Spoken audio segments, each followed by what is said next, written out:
নমস্কাৰ সকলোকে আমাৰ অন্য এটা ভিডিঅ'লৈ স্বাগতম জনালোঁ। মই হৈছোঁ পবিত্ৰ বৰা আৰু আপোনালোকে চাই আছে ষ্টাডি উইথ পবিত্ৰ। এই ভিডিঅ'টোত আমি গ্ৰেড 4 ইম্পৰ্টেণ্ট কুৱেশ্যন কিছুমান লৈ আহিছোঁ, গতিকে সকলোৱে ভিডিঅ'টো শেষলৈকে চাব বুলি আশা কৰিলোঁ। যিসকলে আমাৰ চেনেলটো আজি প্ৰথম চাইছা সেইসকলে চেনেলটো ছাবস্ক্ৰাইব কৰি বন্ধু বান্ধৱীৰ সৈতে শ্বেয়াৰ কৰি দিবা। আৰু এইখিনি মোৰ গা বেয়া হৈ থকাৰ বাবে ৰেগুলাৰ ভিডিঅ' দিব পৰা নাই, তাৰ বাবে দুখিত। এতিয়াৰ পৰা ৰেগুলাৰ ভিডিঅ' দিবলৈ চেষ্টা কৰিম। বেছি দেৰি নকৰি কুৱেশ্যনসমূহৰ মাজলৈ যাব বিচাৰিছোঁ। আজিৰ প্ৰথম কুৱেশ্যনটো সোধা হৈছে, অসমে ভাৰতৰ কিমানখন ৰাজ্যৰ লগত এক উমৈহতীয়া সীমা ভাগ বতৰা কৰে? অসমে ভাৰতৰ কিমানখন ৰাজ্যৰ লগত এক উমৈহতীয়া সীমা ভাগ বতৰা কৰে সুধিছে।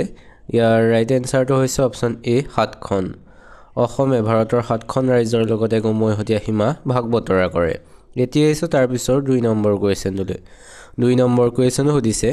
জাতিংগা কোনখন জিলাত অৱস্থিত? জাতিংগা কোনখন জিলাত অৱস্থিত সুধিছে। ইয়াৰ ৰাইট এনচাৰটো হৈছে অপশ্যন বি ডিমা হাছাও।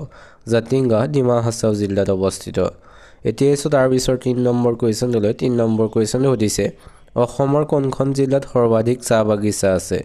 অসমৰ কোনখন জিলাত সৰ্বাধিক চাহ বাগিচা আছে সুধিছে। ইয়াৰ ৰাইট এনচাৰটো হৈছে অপশ্যন ডি ডিব্ৰুগড় জিলাত। ডিব্ৰুগড় জিলাত সৰ্বাধিক চাহ বাগিচা আছে। তাৰপিছত 4 নম্বৰ কুৱেশ্যনটোলৈ। 4 নম্বৰ কুৱেশ্যন সুধিছে, অসমৰ পৰা অশ্বমেধ যজ্ঞ কৰা প্ৰথমজন ৰজা কোন আছিল? অসমৰ পৰা অশ্বমেধ যজ্ঞ কৰা প্ৰথমজন ৰজা কোন আছিল সুধিছে। ইয়াৰ ৰাইট এনচাৰটো হৈছে অপশ্যন বি মহেন্দ্ৰ বৰ্মন। মহেন্দ্ৰ বৰ্মন হৈছে অশ্বমেধ যজ্ঞ কৰা প্ৰথমজন ৰজা। এতিয়া হৈছে তাৰপিছৰ 5 নম্বৰ কুৱেশ্যনটোলৈ। 5 নম্বৰ কুৱেশ্যনটো সুধিছে, জয়মতী চলচ্চিত্ৰ কোন চনত মুক্তি লাভ কৰিছিল? জয়মতী চলচ্চিত্ৰ কোন চনত মুক্তি লাভ কৰিছিল সুধিছে। ইয়াৰ ৰাইট এনচাৰটো হৈছে অপশ্যন চি 1935 চনত। 1935 চনত জয়মতী চলচ্চিত্ৰখন মুক্তি লাভ কৰিছিল আৰু চলচ্চিত্ৰখনৰ পৰিচালক আছিলে জ্যোতিপ্ৰসাদ আগৰৱালা। এতিয়া আহিছোঁ তাৰপিছৰ 6 নম্বৰ কুৱেশ্যনটোলৈ। 6 নম্বৰ কুৱেশ্যনটো সুধিছে, অসমত মানৰ তৃতীয় আক্ৰমণ কিমান চনত হৈছিল? অসমত মানৰ তৃতীয় আক্ৰমণ কিমান চনত হৈছিল সুধিছে। ইয়াৰ ৰাইট এনচাৰটো হৈছে অপশ্যন এ 1821 চনত। 1821 চনত মানৰ তৃতীয় আক্ৰমণ সংঘটিত হৈছিল। এতিয়া আহিছোঁ তাৰপিছৰ 7 নম্বৰ কুৱেশ্যনটোলৈ। 7 নম্বৰ কুৱেশ্যনটো সুধিছে, ব্ৰাহ্ম সমাজ কোনে প্ৰতিষ্ঠা কৰিছিল? ব্ৰাহ্ম সমাজ কোনে প্ৰতিষ্ঠা কৰিছিল সুধিছে। ইয়াৰ ৰাইট এনচাৰটো হৈছে অপশ্যন চি ৰাজা ৰামমোহন ৰায়। ৰাজা ৰামমোহন ৰায় ব্ৰাহ্ম সমাজ প্ৰতিষ্ঠা কৰিছিল। এতিয়া আহিছোঁ তাৰপিছৰ 8 নম্বৰ কুৱেশ্যনটোলৈ। 8 নম্বৰ কুৱেশ্যনটো সুধিছে, ইউনেস্কোৰ মুখ্য কাৰ্যালয় ক'ত অৱস্থিত? ইউনেস্কোৰ মুখ্য কাৰ্যালয় ক'ত সুধিছে। ইয়াৰ ৰাইট এনচাৰটো হৈছে অপশ্যন বি পেৰিছত। পেৰিছত ইউনেস্কোৰ মুখ্য কাৰ্যালয় অৱস্থিত। এতিয়া আহিছোঁ তাৰপিছৰ 9 নম্বৰ কুৱেশ্যনটোলৈ। 9 নম্বৰ কুৱেশ্যনটো সুধিছে, উচ্চতম ন্যায়ালয়ৰ মুখ্য ন্যায়াধীশক কোনে নিযুক্তি প্ৰদান কৰে? উচ্চতম ন্যায়ালয়ৰ মুখ্য ন্যায়াধীশক কোনে নিযুক্তি প্ৰদান কৰে সুধিছে। ইয়াৰ ৰাইট এনচাৰটো হৈছে অপশ্যন ডি ৰাষ্ট্ৰপতিয়ে। ৰাষ্ট্ৰপতিয়ে উচ্চতম ন্যায়ালয়ৰ মুখ্য ন্যায়াধীশক নিযুক্তি প্ৰদান কৰে। 10 নম্বৰ কুৱেশ্যনটোলৈ। 10 নম্বৰ কুৱেশ্যনটো সুধিছে, কিমান চনত অসহযোগ আন্দোলন হৈছিল? কিমান চনত অসহযোগ আন্দোলন সংঘটিত হৈছিল সুধিছে। ইয়াৰ ৰাইট এনচাৰটো হৈছে অপশ্যন বি 1920 চনত। 1920 চনত অসহযোগ আন্দোলন সংঘটিত হৈছিল। এতিয়া আহিছোঁ তাৰপিছৰ 11 নম্বৰ কুৱেশ্যনটোলৈ। 11 নম্বৰ কুৱেশ্যনটো সুধিছে, কোনখন ৰাজ্যৰ সৈতে কথাকলি নৃত্য জড়িত? কোনখন ৰাজ্যৰ সৈতে কথাকলি নৃত্য জড়িত সুধিছে। ইয়াৰ ৰাইট এনচাৰটো হৈছে অপশ্যন চি কেৰালা। কেৰালা ৰাজ্যৰ সৈতে কথাকলি নৃত্যটো জড়িত। এতিয়া আহিছোঁ তাৰপিছৰ 12 নম্বৰ কুৱেশ্যনটোলৈ। 12 নম্বৰ কুৱেশ্যনটো সুধিছে, অসমৰ কোনজন স্বৰ্গদেউ ল'ৰা ৰজা বুলি জনা যায়? অসমৰ কোনজন স্বৰ্গদেউ ল'ৰা ৰজা বুলি জনা যায় সুধিছে। ইয়াৰ ৰাইট এনচাৰটো হৈছে অপশ্যন এ ৰত্নধ্বজ সিংহক। ৰত্নধ্বজ সিংহক ল'ৰা ৰজা বুলি জনা যায়। এতিয়া আহিছোঁ তাৰপিছৰ 13 নম্বৰ কুৱেশ্যনটোলৈ। 13 নম্বৰ কুৱেশ্যনটো সুধিছে, সোণালী বান্দৰৰ বাবে বিখ্যাত অভয়াৰণ্য কোনখন? সোণালী বান্দৰৰ বাবে কোনখন অভয়াৰণ্য বিখ্যাত সুধিছে। ইয়াৰ ৰাইট এনচাৰটো হৈছে অপশ্যন বি চক্ৰশিলা অভয়াৰণ্য। চক্ৰশিলা অভয়াৰণ্য সোণালী বান্দৰৰ বাবে বিখ্যাত। এতিয়া আহিছোঁ তাৰপিছৰ 14 নম্বৰ কুৱেশ্যনটোলৈ। 14 নম্বৰ কুৱেশ্যনটো সুধিছে, ডক্টৰ ভূপেন হাজৰিকাক সুধাকণ্ঠ বুলি কোনে বিভূষিত কৰিছিল? ডক্টৰ ভূপেন হাজৰিকাক সুধাকণ্ঠ বুলি কোনে বিভূষিত কৰিছিল সুধিছে। ইয়াৰ ৰাইট এনচাৰটো হৈছে অপশ্যন এ আনন্দ চন্দ্ৰ বৰুৱা। আনন্দ চন্দ্ৰ বৰুৱাই ডক্টৰ ভূপেন হাজৰিকাক সুধাকণ্ঠ বুলি বিভূষিত কৰিছিল। এতিয়া আহিছোঁ তাৰপিছৰ 15 নম্বৰ কুৱেশ্যনটোলৈ। 15 নম্বৰ কুৱেশ্যনটো সুধিছে, কোনজন আহোম ৰজাক বামুণী কোঁৱৰ বুলি জনা যায়? কোনজন আহোম ৰজাক বামুণী কোঁৱৰ বুলি জনা যায় সুধিছে। ইয়াৰ ৰাইট এনচাৰটো হৈছে অপশ্যন ডি চুডাংফা। চুডাংফাক বামুণী কোঁৱৰ বুলি জনা যায়। এতিয়া আহিছোঁ তাৰপিছৰ 16 নম্বৰ কুৱেশ্যনটোলৈ। 16 নম্বৰ কুৱেশ্যনটো সুধিছে, ভাৰতৰ পৰিকল্পনা আয়োগৰ প্ৰথম অধ্যক্ষ কোন আছিল ভাৰতৰ পৰিকল্পনা আয়োগৰ প্ৰথম অধ্যক্ষ কোন আছিল সুধিছে ইয়াৰ ৰাইট এনসাৰটো হৈছে অপচন এ জৱাহৰলাল নেহৰু জৱাহৰলাল নেহৰু হৈছে ভাৰতৰ পৰিকল্পনা আয়োগৰ প্ৰথম অধ্যক্ষ এতিয়া আছে তাৰ পিছৰ 17 নম্বৰ কোৱেশ্চনটোলৈ 17 নম্বৰ কোৱেশ্চনটো সুধিছে ভগদত্তৰ জীয়ৰী ভানুমতীক কালৈ বিয়া দিছিল ভগদত্তৰ জীয়ৰী ভানুমতীক কালৈ বিয়া দিছিল সুধিছে ইয়াৰ ৰাইট এনসাৰটো হৈছে অপচন বি দুৰ্যোধনলৈ ভগদত্তৰ জীয়ৰী ভানুমতীক বিয়া দিয়া হৈছিল এতিয়া আছে তাৰ পিছৰ 18 নম্বৰ কোৱেশ্চনটোলৈ 18 নম্বৰ কোৱেশ্চনটো সুধিছে অসমৰ ভিতৰত সৰ্বনিম্ন জনসংখ্যা ঘনত্বৰ জিলা কোনখন অসমৰ ভিতৰত সৰ্বনিম্ন জনসংখ্যা ঘনত্বৰ জিলা কোনখন সুধিছে ইয়াৰ ৰাইট এনসাৰটো হৈছে অপচন এ ডিমা হাছাও হৈছে সৰ্বনিম্ন জনসংখ্যা ঘনত্বৰ জিলা এতিয়া আছে তাৰ পিছৰ 19 নম্বৰ কোৱেশ্চনটোলৈ 19 নম্বৰ কোৱেশ্চনটো সুধিছে উত্তৰ পূব সীমান্ত ৰেলৱে কেতিয়া স্থাপন হৈছিল উত্তৰ পূব সীমান্ত ৰেলৱে কেতিয়া স্থাপন হৈছিল সুধিছে ইয়াৰ ৰাইট এনসাৰটো হৈছে অপচন চি 1953 চনত 1958 চনত 1958 চনত উত্তৰ পূব সীমান্ত ৰেলৱে স্থাপন হৈছিল এতিয়া তাৰ পিছৰ আজি 20 নম্বৰ কোৱেশ্চনটোলৈ 20 নম্বৰ কোৱেশ্চনটো সুধিছে কোন চনত অসম সাহিত্য সভাই লক্ষ্মীনাথ বেজবৰুৱাদেৱক ৰসৰাজেৰে সন্মানিত কৰিছিল কোন চনত অসম সাহিত্য সভাই লক্ষ্মীনাথ বেজবৰুৱাদেৱক ৰসৰাজেৰে সন্মানিত কৰিছিল সুধিছে ইয়াৰ ৰাইট এনসাৰটো হৈছে অপচন ডি 1931 চনত অসম সাহিত্য সভাই লক্ষ্মীনাথ বেজবৰুৱাদেৱক ৰসৰাজেৰে সন্মানিত কৰিছিল আপোনালোকে আজি ভিডিওটো চাই কেনেকুৱা পাইছে এটা কমেন্ট কৰি জনাব যদি ভাল পাইছে তেনেহলে চেনেলটো সাবস্ক্ৰাইব কৰি ভিডিওটো এটা লাইক কৰি বন্ধু-বান্ধৱীৰ সৈতে শ্বেয়াৰ কৰি দিব এতিয়া 21 নম্বৰ কোৱেশ্চনটোলৈ 21 নম্বৰ কোৱেশ্চনটো সুধিছে ভাৰতৰ স্বাধীনতা সংগ্ৰামৰ সময়ত কোন আন্দোলনত কনকলতা বৰুৱা শ্বহীদ হৈছিল ভাৰতৰ স্বাধীনতা সংগ্ৰামৰ কোন আন্দোলনত কনকলতা বৰুৱা শ্বহীদ হৈছিল সুধিছে ইয়াৰ ৰাইট এনসাৰটো হৈছে অপচন বি ভাৰতীয় আন্দোলনত কনকলতা বৰুৱাৰ শ্বহীদ হৈছিল এতিয়া তাৰ পিছৰ 22 নম্বৰ কোৱেশ্চনটোলৈ 22 নম্বৰ কুৱেশ্যনটো সুধিছে কোন বছৰত দূৰদৰ্শনে ভাৰতৰ ৰঙীন টেলিভিছন অনুষ্ঠান আৰম্ভ কৰে কোন বছৰত দূৰদৰ্শনে ভাৰতৰ ৰঙীন টেলিভিছন অনুষ্ঠান আৰম্ভ কৰে সুধিছে ইয়াৰ ৰাইট এনসাৰটো হৈছে অপচন এ 1982 চনত 1982 চনত দূৰদৰ্শনে ভাৰতত ৰঙীন টেলিভিছন অনুষ্ঠান আৰম্ভ কৰে এতিয়া তাৰ পিছৰ 23 নম্বৰ কুৱেশ্যনলৈ 23 নম্বৰ কুৱেশ্যনটো সুধিছে মহম্মদ বিন তুগলকৰ ৰাজত্বকালত ভাৰত ভ্ৰমণ কৰিবলৈ কোন আহিছিল মহম্মদ বিন তুগলকৰ ৰাজত্বকালত ভাৰত ভ্ৰমণ কৰিবলৈ কোন আহিছিল সুধিছে ইয়াৰ ৰাইট এনসাৰটো হৈছে option B Ibn Battuta Muhammad bin তুগলকৰ ৰাজত্বকালত ভাৰত ভ্ৰমণ কৰিবলৈ আহিছিল এতিয়া তাৰ পিছৰ 24 নম্বৰ কুৱেশ্যনলৈ 24 নম্বৰ কুৱেশ্যনটো সুধিছে ভাৰতৰ সৈতে কোনখন দেশৰ সীমা সৰ্বাধিক দীঘল ভাৰতৰ সৈতে কোনখন দেশৰ সীমা সৰ্বাধিক দীঘল সুধিছে ইয়াৰ ৰাইট এনসাৰটো হৈছে অপচন সি বাংলাদেশৰ সীমা ভাৰতৰ সৈতে সৰ্বাধিক দীঘল এতিয়া তাৰ পিছৰ 25 নম্বৰ কুৱেশ্যনলৈ 25 নম্বৰ কুৱেশ্যনটো সুধিছে কোচ বংশৰ শ্ৰেষ্ঠ ৰজাজন কোন আছিল সুধিছে ইয়াৰ ৰাইট এনসাৰটো হৈছে অপচন বি নৰনাৰায়ণ হৈছে কোচ বংশৰ শ্ৰেষ্ঠ ৰজা এতিয়া তাৰ পিছৰ 26 নম্বৰ কুৱেশ্যনলৈ 26 নম্বৰ কুৱেশ্যনটো সুধিছে হস্তি বিদ্যানৱ পুথিখন কোনে ৰচনা কৰিছিল সুধিছে ইয়াৰ ৰাইট এনসাৰটো হৈছে অপচন এ হুকুমাৰ বৰকাইতে হস্তি বিদ্যানৱ পুথিখন ৰচনা কৰিছিল এতিয়া তাৰ পিছৰ 27 নম্বৰ কুৱেশ্যনলৈ 27 নম্বৰ কুৱেশ্যনটো সুধিছে বিশ্ব বনভোজ দিৱস কেতিয়া পালন কৰা হয় সুধিছে ইয়াৰ ৰাইট এনসাৰটো হৈছে অপচন বি 18 জুন তাৰিখে বিশ্ব বনভোজ দিৱস পালন কৰা হয় এতিয়া তাৰ পিছৰ 28 নম্বৰ কুৱেশ্যনলৈ 28 নম্বৰ কুৱেশ্যনটো সুধিছে গ্ৰীচৰ মুদ্ৰাৰ নাম কি সুধিছে ইয়াৰ ৰাইট এনসাৰটো হৈছে অপচন এ ইউৰো হৈছে গ্ৰীচৰ মুদ্ৰাৰ নাম এতিয়া তাৰ পিছৰ 29 নম্বৰ কুৱেশ্যনলৈ 29 নম্বৰ কুৱেশ্যনটো সুধিছে নাইজেৰিয়াৰ মুদ্ৰাৰ নাম কি সুধিছে ইয়াৰ ৰাইট এনসাৰটো হৈছে অপচন বি নাইৰা হৈছে নাইজেৰিয়াৰ মুদ্ৰাৰ নাম এতিয়া তাৰ পিছৰ আজি 30 নম্বৰ কুৱেশ্যনটোলৈ 30 নম্বৰ কুৱেশ্যনটো সুধিছে ইৰাণৰ ৰাষ্ট্ৰীয় প্ৰতীক কি সুধিছে ইয়াৰ ৰাইট এনসাৰটো হৈছে অপচন বি গোলাপ হৈছে ইৰাণৰ ৰাষ্ট্ৰীয় প্ৰতীক এতিয়া তাৰ পিছৰ আজি 31 নম্বৰ কুৱেশ্যনটোলৈ 31 নম্বৰ কুৱেশ্যনটো সুধিছে গোৱাৰ ৰাজধানী কি গোৱাৰ ৰাজধানী কি সুধিছে ইয়াৰ ৰাইট এনসাৰটো হৈছে অপচন এ পানাজি পানাজি হৈছে গোৱাৰ ৰাজধানী তাৰ পিছৰ 32 নম্বৰ কোৱেশ্চন সুধিছে ভাৰতৰ দীৰ্ঘতম ৰাষ্ট্ৰীয় ঘাইপথ কোনটো ভাৰতৰ দীৰ্ঘতম ৰাষ্ট্ৰীয় ঘাইপথ কোনটো সুধিছে ইয়াৰ ৰাইট এনসাৰটো হৈছে অপচন বি 44 নং ৰাষ্ট্ৰীয় ঘাইপথ 44 নং ৰাষ্ট্ৰীয় ঘাইপথটো হৈছে ভাৰতৰ দীৰ্ঘতম ৰাষ্ট্ৰীয় ঘাইপথ এতিয়া হৈছে তাৰ পিছৰ 33 নম্বৰ কোৱেশ্চন দিলে 33 নম্বৰ কোৱেশ্চন সুধিছে শংকৰ মাধৱৰ প্ৰথম সাক্ষাৎকাৰ কেতিয়া হৈছিল শংকৰ মাধৱৰ প্ৰথম সাক্ষাৎ কেতিয়া হৈছিল সুধিছে ইয়াৰ ৰাইট এনসাৰটো হৈছে অপচন এ 1522 খ্ৰীষ্টাব্দত 1522 খ্ৰীষ্টাব্দত শংকৰ মাধৱৰ প্ৰথম সাক্ষাৎ হৈছিল এতিয়া হৈছে তাৰ পিছৰ 34 নম্বৰ কোৱেশ্চন দিলে 34 নম্বৰ কোৱেশ্চন সুধিছে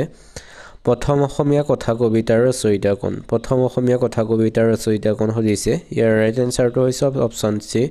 যতীন্দ্ৰনাথ দুৱৰা যতীন্দ্ৰনাথ দুৱৰা হৈছে প্ৰথম অসমীয়া কথা কবিতাৰ ৰচয়িতা এতিয়া হৈছে তাৰ পিছৰ 35 নম্বৰ কোৱেশ্চন দিলে 35 নম্বৰ কোৱেশ্চন সুধিছে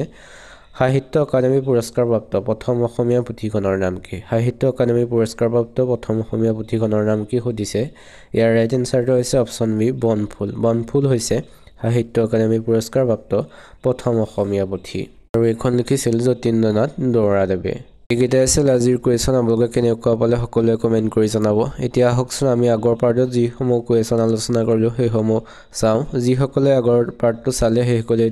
এইখন নাচালেও হ'ব যিসকলে চোৱা নাই সেইসকলৰ বাবে লৈ আহিছোঁ গতিকে সকলোৱে শেষলৈকে চাব বুলি আশা কৰিলোঁ আৰু যিসকলে আমাৰ চেনেলটো এতিয়াও ছাবস্ক্ৰাইব কৰা নাই সেইসকলে চেনেলটো ছাবস্ক্ৰাইব কৰি দিব বুলি আশা ৰাখিলোঁ প্ৰথম অসমীয়া সনেট পুথিখনৰ নাম কি প্ৰথম অসমীয়া সনেট পুথিখনৰ নাম কি ইয়াৰ শুদ্ধ উত্তৰটো কি হয় সকলোৱে কমেণ্ট কৰি জনাব বুলি আশা কৰিলোঁ এতিয়া আছে তাৰ পিছৰ কুৱেশ্যনটোলৈ তাৰ পিছৰ কুৱেশ্যনটো সুধিছে প্ৰথম অসমীয়া ৰোমান্টিক কবিতাটো কি প্ৰথম অসমীয়া ৰোমান্টিক কবিতাটো কি সুধিছে ইয়াৰ ৰাইট এনসাৰটো হৈছে অপচন সি বনকৰি বনকৰি হৈছে প্ৰথম অসমীয়া ৰোমান্টিক কবিতা আৰু এইটো লিখিছিলে চন্দ্ৰকুমাৰ আগৰৱালাই এতিয়া আহিছোঁ তাৰ পিছৰ 3 নম্বৰ কুৱেশ্যনটোলৈ 3 নম্বৰ কুৱেশ্যনটো সুধিছে অসমৰ প্ৰথম দৈনিক বাতৰি কাকতখনৰ নাম কি অসমৰ প্ৰথম দৈনিক বাতৰি কাকতখনৰ নাম কি সুধিছে ইয়াৰ ৰাইট এনসাৰটো হৈছে অপচন বি দৈনিক বাতৰি হৈছে অসমৰ প্ৰথম দৈনিক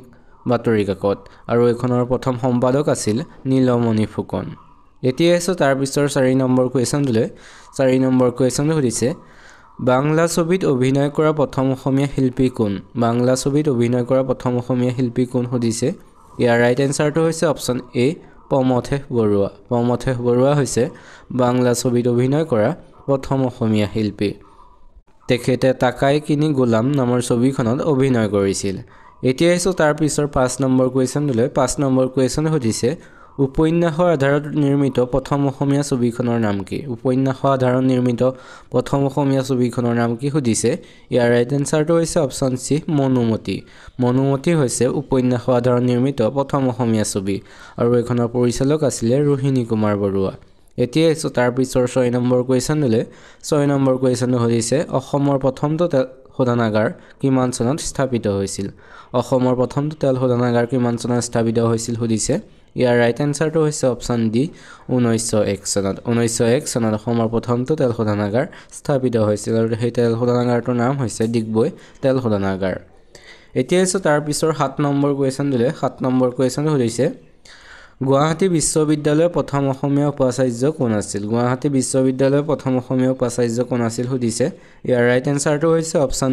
বি কৃষ্ণকান্ত সন্দিকৈ হৈছে গুৱাহাটী বিশ্ববিদ্যালয়ৰ প্ৰথম অসমীয়া উপাচাৰ্য এতিয়া আছে তাৰ পিছৰ 8 নম্বৰ কুৱেশ্যনটোলৈ 8 নম্বৰ কুৱেশ্যনটো সুধিছে ফিলিপাইনৰ মুদ্ৰাৰ নাম কি সুধিছে ইয়াৰ ৰাইট এনসাৰটো হৈছে অপচন এ পেছো হৈছে ফিলিপাইনৰ মুদ্ৰাৰ নাম এতিয়া আছে তাৰ পিছৰ 9 নম্বৰ কুৱেশ্যনটোলৈ 9 নম্বৰ কুৱেশ্যনটো সুধিছে নেপালৰ ৰাষ্ট্ৰীয় প্ৰতীক কি সুধিছে ইয়াৰ ৰাইট এনসাৰটো হৈছে অপচন বি গৰু হৈছে নেপালৰ ৰাষ্ট্ৰীয় প্ৰতীক এতিয়া আছে আজিৰ 10 নম্বৰ কুৱেশ্যনলৈ 10 নম্বৰ কুৱেশ্যন সুধিছে পানীদিহিং অভয়াৰণ্য কোনখন জিলাত অৱস্থিত সুধিছে ইয়াৰ ৰাইট এনসাৰটো হৈছে অপচন ডি শিৱসাগৰ জিলাত পানীদিহিং অভয়াৰণ্যখন অৱস্থিত এতিয়া আছো তাৰ পিছৰ 11 নম্বৰ কুৱেশ্যনলৈ 11 নম্বৰ কুৱেশ্যন সুধিছে লাওখোৱা অভয়াৰণ্য কোনখন জিলাত অৱস্থিত লাওখোৱা অভয়াৰণ্য কোনখন জিলাত অৱস্থিত সুধিছে ইয়াৰ ৰাইট এনসাৰটো হৈছে অপচন এ নগাঁও জিলাত লাওখোৱা অভয়াৰণ্যখন অৱস্থিত সকলোৱে মনত ৰাখিব এতিয়া আছো তাৰ পিছৰ 12 নম্বৰ কুৱেশ্যনলৈ 12 নম্বৰ কুৱেশ্যন সুধিছে ৰাজ্য এখনৰ সাংবিধানিক মুৰব্বী কোন সুধিছে ইয়াৰ ৰাইট এনসাৰটো হৈছে অপচন সি ৰাজ্যপাল হৈছে ৰাজ্য এখনৰ সাংবিধানিক মুৰব্বী এতিয়া আছে তাৰ পিছত 13 নম্বৰ কুৱেশ্যনলৈ 13 নম্বৰ কুৱেশ্যন সুধিছে ৰাজ্যপালৰ কাৰ্যকাল কিমান বছৰ সুধিছে ইয়াৰ ৰাইট এনসাৰটো হৈছে অপচন এ 5 বছৰ ৰাজ্যপালৰ আপোনাৰ কাৰ্যকাল হৈছে 5 বছৰ আৰু ৰাজ্যপালক নিযুক্তি দিয়ে ৰাষ্ট্ৰপতিয়ে তো মনত ৰাখিব কুৱেশ্যন আহিব পাৰে ৰাজ্যপালক কোনে নিযুক্তি দিয়ে ইয়াৰ ৰাইট এনসাৰ হ'ব ৰাষ্ট্ৰপতিয়ে এতিয়া আছে ইয়াৰ পিছৰ 14 নম্বৰ কুৱেশ্যনলৈ 14 নম্বৰ কুৱেশ্যন সুধিছে অসম ৰাজ্যিক বিত্ত আয়োগ কিমান চনত গঠন হৈছিল সুধিছে ইয়াৰ ৰাইট এনসাৰটো হৈছে অপচন বি 1995 চনত অসম ৰাজ্যিক বিত্ত আয়োগ গঠিত হৈছিল এতিয়া আছে তাৰ পিছৰ 15 নম্বৰ কুৱেশ্যনলৈ 15 নম্বৰ কুৱেশ্যন সুধিছে উগ্ৰতাৰা দেৱালয় কোনে নিৰ্মাণ কৰিছিল কোনজন আহোম ৰজাই নিৰ্মাণ কৰিছিল সুধিছে ইয়াৰ ৰাইট এনসাৰটো হৈছে অপচন সি শিৱসিংহই উগ্ৰতাৰা দেৱালয়খন নিৰ্মাণ কৰিছিল আৰু এই উগ্ৰতাৰা দেৱালয় গুৱাহাটীত অৱস্থিত সকলোৱে মনত ৰাখিব এতিয়া আছে তাৰ পিছৰ 16 নম্বৰ কুৱেশ্যনলৈ 16 নম্বৰ কুৱেশ্যন সুধিছে কামাখ্যা মন্দিৰ কোনটো পাহাৰত অৱস্থিত সুধিছে ইয়াৰ ৰাইট এনসাৰটো হৈছে অপচন এ নীলাচল পাহাৰত কামাখ্যা মন্দিৰ অৱস্থিত এতিয়া আছে তাৰ পিছৰ 17 নম্বৰ কুৱেশ্যনলৈ 17 নম্বৰ কুৱেশ্যন সুধিছে কাৰেংঘৰ কোনজন আহোম স্বৰ্গদেৱে নিৰ্মাণ কৰাইছিল সুধিছে ইয়াৰ ৰাইট এনসাৰটো হৈছে অপচন সি ৰাজেশ্বৰ সিংহই কাৰেংঘৰ নিৰ্মাণ কৰাইছিল 1751 চনত নিৰ্মাণ কৰা হৈছিল এই কাৰেংঘৰ সকলোৱে মনত ৰাখিব এতিয়া আছে তাৰ পিছৰ 18 নম্বৰ কুৱেশ্যনলৈ 18 নম্বৰ কুৱেশ্যন সুধিছে ভাৰতীয় সংবিধানৰ কোনটো অনুচ্ছেদে ৰাজহুৱা নিয়োগত সকলো নাগৰিককে সম সুযোগৰ ব্যৱস্থা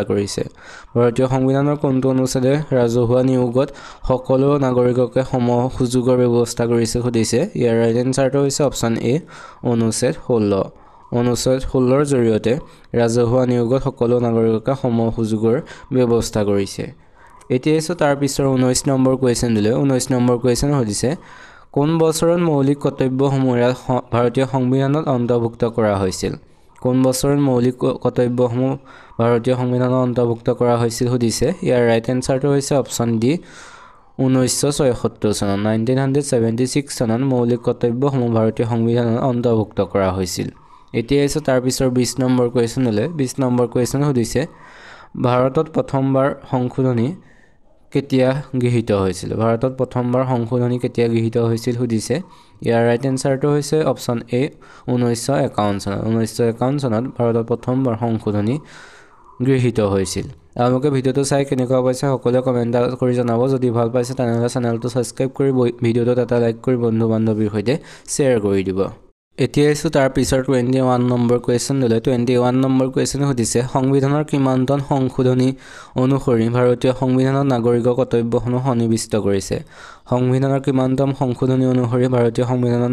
কৰ্তব্যসমূহ সন্নিৱিষ্ট কৰিছে সুধিছে ইয়াৰ ৰাইট এনসাৰটো হৈছে অপচন বি 42তম সংশোধনীৰ জৰিয়তে সংবিধানত নাগৰিকৰ কৰ্তব্যসমূহ সন্নিৱিষ্ট কৰিছে এতিয়া আছে তাৰ পিছৰ 22 নম্বৰ কুৱেশ্যনলৈ 22 নম্বৰ কুৱেশ্যনটো সুধিছে সংবিধান সভাৰ কোন স্থায়ী সভাপতি নিৰ্বাচিত হৈছিল সুধিছে ইয়াৰ ৰাইট এনসাৰটো হৈছে অপচন সি ৰাজেন্দ্ৰ প্ৰসাদ সংবিধান সভাৰ স্থায়ী সভাপতি নিৰ্বাচিত হৈছিল এতিয়া আছে তাৰ পিছৰ 23 নম্বৰ কুৱেশ্যনলৈ 23 নম্বৰ কুৱেশ্যন সুধিছে ৰুদ্ৰসিংহৰ মাকৰ নাম কি আছিল সুধিছে ইয়াৰ অপচন দিছে জয়মতী মূলা গাভৰু ৰমণী গাভৰু ওপৰৰ এটা নহয় ইয়াৰ ৰাইট এনসাৰটো হৈছে অপচন এ জয়মতী আছিল ৰুদ্ৰসিংহৰ মাকৰ নাম এতিয়া আছে 24 নম্বৰ কুৱেশ্যনলৈ 24 নম্বৰ কুৱেশ্যন সুধিছে কোন বছৰত মাধ্যমিক শিক্ষা আয়োগ গঠন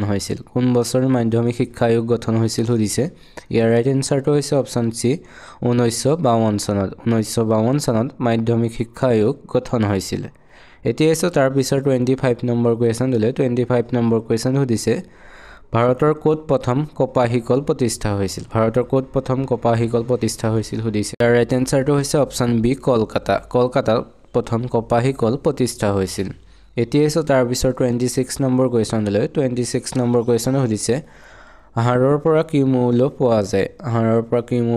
যায় সুধিছে ইয়াৰ ৰাইট এনসাৰটো হৈছে অপচন এ ফসফৰাছ আহাৰৰ পৰা ফসফৰাছ পোৱা যায় এতিয়া 27 নম্বৰ কোৱেশ্চনলৈ 27 নম্বৰ কোৱেশ্চন সুধিছে কামৰূপত পাল ৰাজবংশ কোনে প্ৰতিষ্ঠা কৰিছিল সুধিছে ইয়াৰ ৰাইট এনসাৰটো হৈছে অপচন বি ব্ৰহ্মপালে কামৰূপত পাল ৰাজবংশৰ প্ৰতিষ্ঠা কৰিছিল টিএছও 28 নম্বৰ কোৱেশ্চনলৈ 28 নম্বৰ কোৱেশ্চন সুধিছে আন্তঃৰাষ্ট্ৰীয় চলচ্চিত্ৰ মহোৎসৱত অংশগ্ৰহণ কৰা প্ৰথম অসমীয়া ছবি কোনখন সুধিছে ইয়াৰ ৰাইট এনসাৰটো হৈছে অপচন এ পূবেৰুণ হৈছে আন্তঃৰাষ্ট্ৰীয় চলচ্চিত্ৰ মহোৎসৱত অংশগ্ৰহণ কৰা প্ৰথম অসমীয়া ছবি এতিয়া তাৰ পিছত 29 নম্বৰ কোৱেশ্চনলৈ 29 নম্বৰ কোৱেশ্চন সুধিছে গুৱাহাটী দূৰদৰ্শন কেন্দ্ৰ কেতিয়া প্ৰতিষ্ঠা হৈছিল সুধিছে ইয়াৰ ৰাইট এনসাৰটো হৈছে অপচন ডি 1982 চনত গুৱাহাটী দূৰদৰ্শন কেন্দ্ৰ প্ৰতিষ্ঠা হৈছিল তাৰ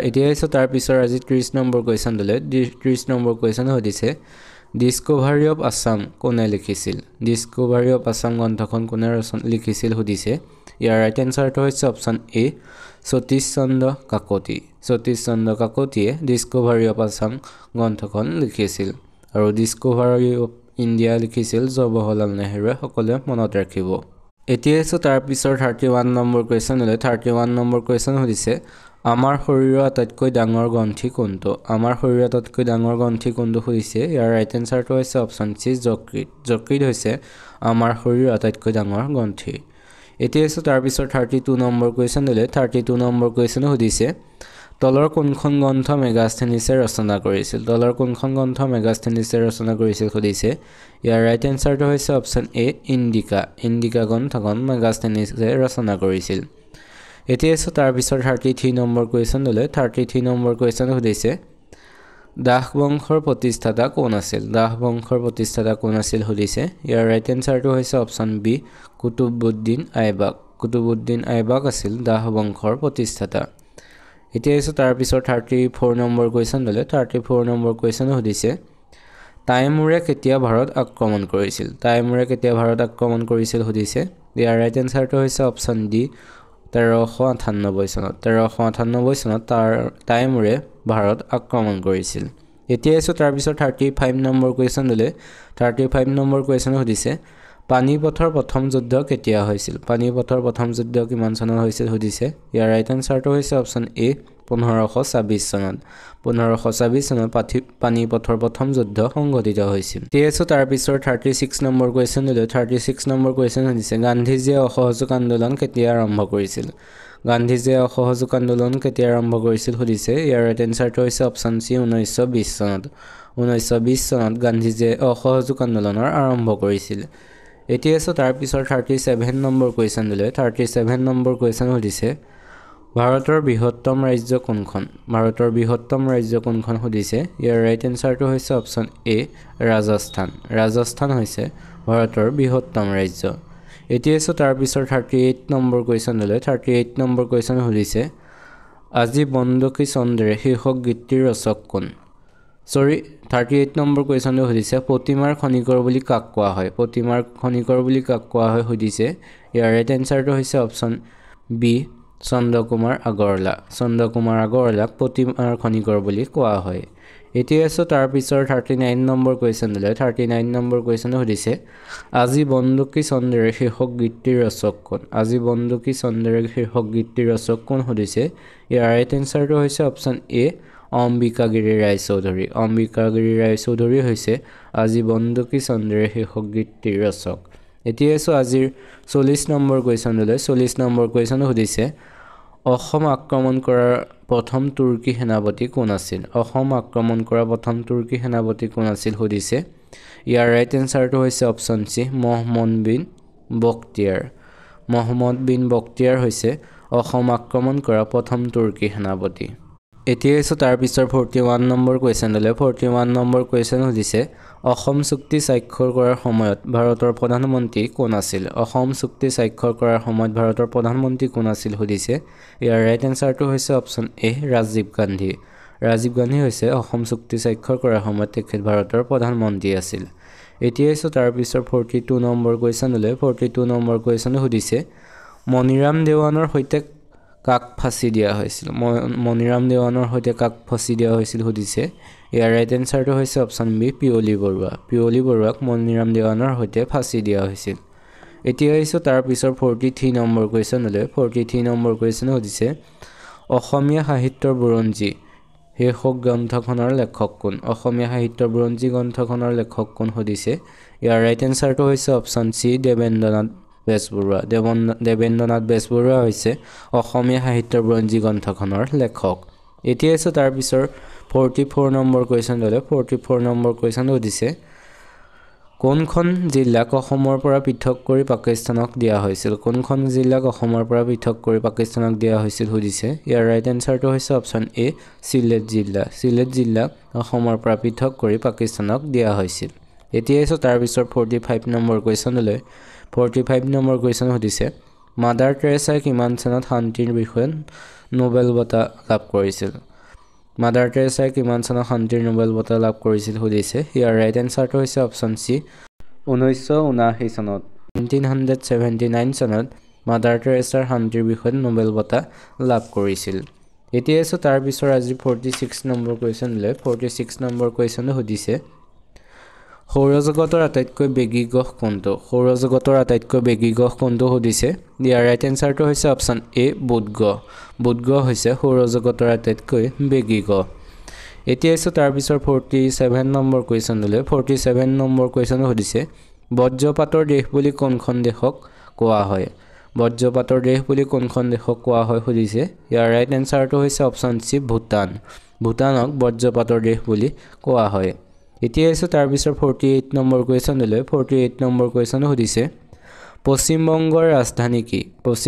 ৰাজধানী কি সুধিছে ইয়াৰ ৰাইট এনসাৰটো হৈছে অপচন এ কলকাতা হৈছে পশ্চিম বংগৰ ৰাজধানী এতিয়া এসো তাৰ পিছৰ আজি 49 নম্বৰ কোৱেশ্চন দলে 49 নম্বৰ কোৱেশ্চন সুধিছে ত্ৰিপুৰাৰ ৰাজধানী কি সুধিছে ইয়াৰ ৰাইট এনসাৰটো হৈছে অপচন বি আগৰতলা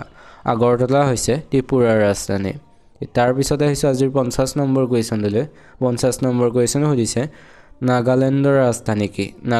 ৰাজধানী কি সুধিছে ইয়াৰ ৰাইট এনসাৰটো হৈছে অপচন সি কোহিমা হৈছে নাগালেণ্ডৰ ৰাজধানীৰ ওপৰত যেহেতু কোৱেশ্চন আহি থকা দেখা যায় গতিকে ৰাজধানীৰ ওপৰত আমি কেইটামান কোৱেশ্চন সৰহকৈ লৈ আহিছিল গতিকে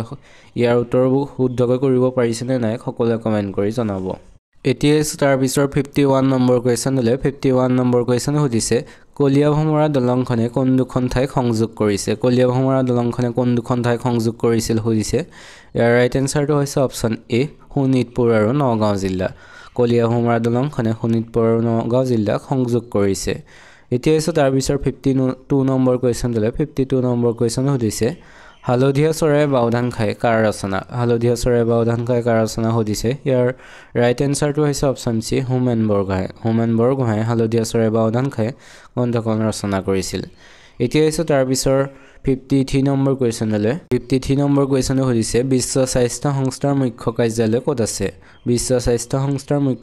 ক'ত অৱস্থিত সুধিছে ইয়াৰ ৰাইট এনসাৰটো হৈছে অপচন এ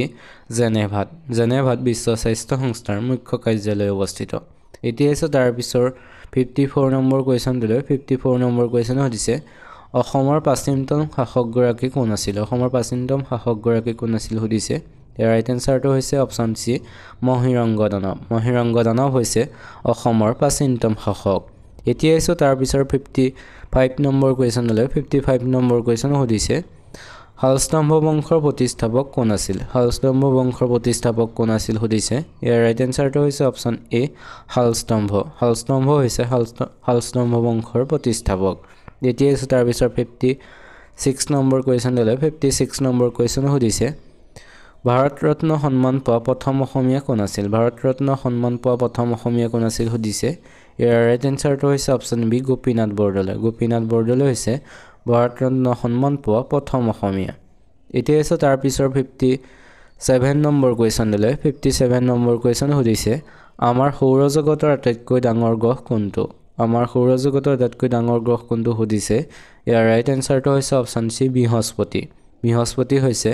আমাৰ সৌৰজগতৰ আটাইতকৈ ডাঙৰ গ্ৰহ এতিয়া আছে 57 নম্বৰ কুৱেশ্যনলৈ 58 নম্বৰ কুৱেশ্যনটো সুধিছে ঘূৰণীয়া মেজমেলত অসমৰ পৰা কোনে প্ৰতিনিধিত্ব কৰিছিল ঘূৰণীয়া মেজমেলত অসমৰ পৰা কোনে প্ৰতিনিধিত্ব কৰিছিল সুধিছে ইয়াৰ ৰাইট এনসাৰটো হৈছে অপচন ডি চন্দ্ৰধৰ বৰুৱাই ঘূৰণীয়া মেজমেলত অসমৰ পৰা প্ৰতিনিধিত্ব কৰিছিল এতিয়া আছে তাৰ পিছত 59 নম্বৰ কুৱেশ্যনলৈ 59 নম্বৰ কুৱেশ্যন সুধিছে কোন বছৰত অসম মহিলা আয়োগ প্ৰতিষ্ঠা কৰা হৈছিল সুধিছে ইয়াৰ ৰাইট এনসাৰটো হৈছে অপচন এ 1992 চনত অসম মহিলা আয়োগ প্ৰতিষ্ঠা কৰা হৈছিল এতিয়া আছে আজিৰ শেষৰ কুৱেশ্যনলৈ সুধিছে ৰেড ক্ৰছ দিৱস কেতিয়া পালন কৰা হয় সুধিছে ইয়াৰ ৰাইট এনসাৰটো হৈছে অপচন বি 8 মে তাৰিখে ৰেড ক্ৰছ দিৱস পালন কৰা হয় আলকা ভিডিওটো চাই কেনেকুৱা পালে কমেন্ট কৰি জনাব আৰু 60টা কুৱেশ্যনৰ ভিতৰত কিমানটা শুদ্ধ কৰিলে হেতু কমেন্ট কৰি জনাব বুলি আশা কৰিলো তেন্তে যিসকলে চেনেলটো আজি প্ৰথম চাইছে সেইসকলে চেনেলটো সাবস্ক্ৰাইব কৰি দিব যদি ভাল লাগিছে বাকি তেন্তে আজিলৈ ভিডিওটো ইমানে ধন্যবাদ